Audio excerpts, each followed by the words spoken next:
Like the original Alan Wake, American Nightmare is a flawed experience, one hampered by clunky combat and what I can only presume to be economic limitations. Flaws that I personally had less difficulty overlooking in American Nightmare. The light-based gameplay, while still quite prevalent, has been toned down and streamlined. And because of the downloadable episodic scope of American Nightmare, the game wastes little time getting down to business. Most importantly, though, American Nightmare eschews the explicit homage to Twin Peaks of the original Alan Wake, instead playing like a lost episode of The Twilight Zone. There are a few slices of dark Americana that I have more appreciation for than The Twilight Zone, and it doesn't take much for me to imagine American Nightmare as the first episode in a very strange, very twisted anthology series.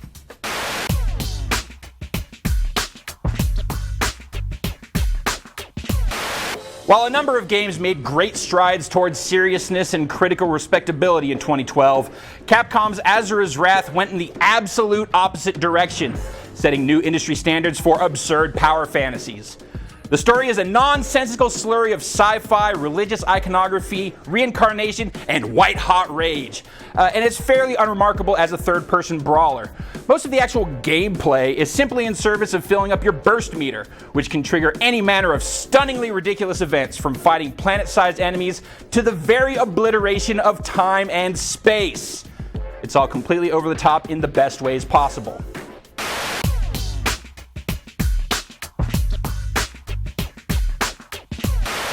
Even if the settings couldn't be more different, going from lush rolling fields of rippling grass to ancient alien ruins couched in an arid, unforgiving desert, that game company's journey picks up right where Flower, one of my favorite game experiences of 2010, left off. Like Flower, it's a gorgeous, abstract experience that's more about mood than it is about sophisticated mechanics. Yet Journey takes these ideas even further, creating a vivid sense of place for a world that has never existed, while also telling an affecting tale of triumph through pure suggestion.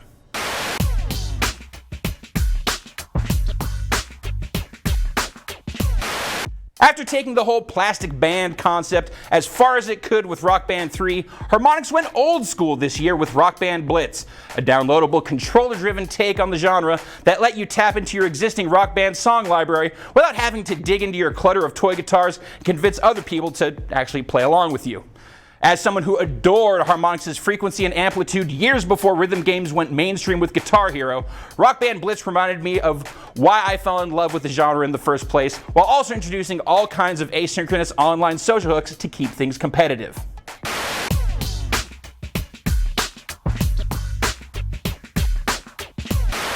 While I've generally appreciated Turn 10's Forza Racing series at arm's length, Forza Horizon is the first game in the series I've really dug into, thanks in large part to its gorgeous open world, enthusiastic festival setting, and surprising variety of challenges.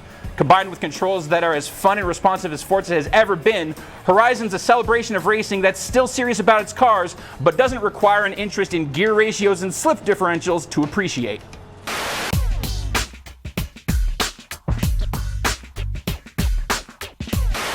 As someone with little affinity for the punishing repetition of roguelike dungeon crawlers or the technical minutiae of hardcore space simulations, I'm just as surprised as anyone by how much I ended up enjoying FTL, a game that draws the lion's share of its inspiration from these sources. And yet, every time my hapless crew ran out of oxygen, got overrun by alien spiders invading the ship, or were simply blown to smithereens by ambushing pirates, I could not wait to recruit a new crew and head back into that icy, murderous void.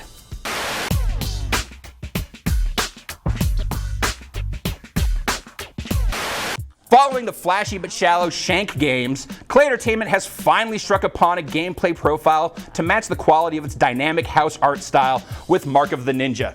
As someone without the patience for trial and error most stealth games demand, I found Mark of the Ninja's 2D execution refreshing and immediately engaging. Now, this isn't because Mark of the Ninja is necessarily any more forgiving than your typical stealth action offering, but because of how it intelligently and contextually presents all of the pertinent information to the player, providing you with any number of ways to silently execute, distract, or simply slip past your quarry undetected. As satisfying as it is to extinguish your enemies from the shadows, there's something even better about getting through an entire scenario without spilling a single drop of blood. Doesn't get much more ninja than that.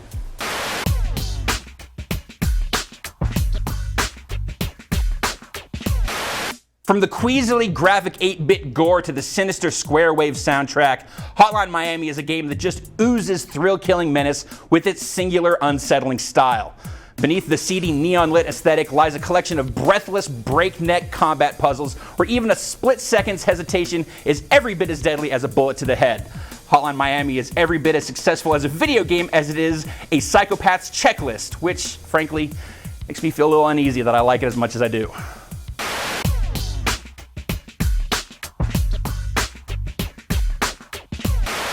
Video game storytelling has typically been graded on a pretty generous curve over the years, and generally with good reason. Interactivity, the sole defining characteristic of games, tends to take precedent, and few, if any, games have been able to reconcile a strong narrative with player agency. While Telltale has been carrying the torch for old-school story-driven adventure games for the past 7 years, it sets a new bar with The Walking Dead. Even if my moment-to-moment decisions ultimately had little impact on how the game's final scenes played out, I've never felt as emotionally invested in a video game as I did with the desperate cast of characters in The Walking Dead. I've certainly never cried after playing a video game before, and it should speak volumes when I say that I hope it's not the last time.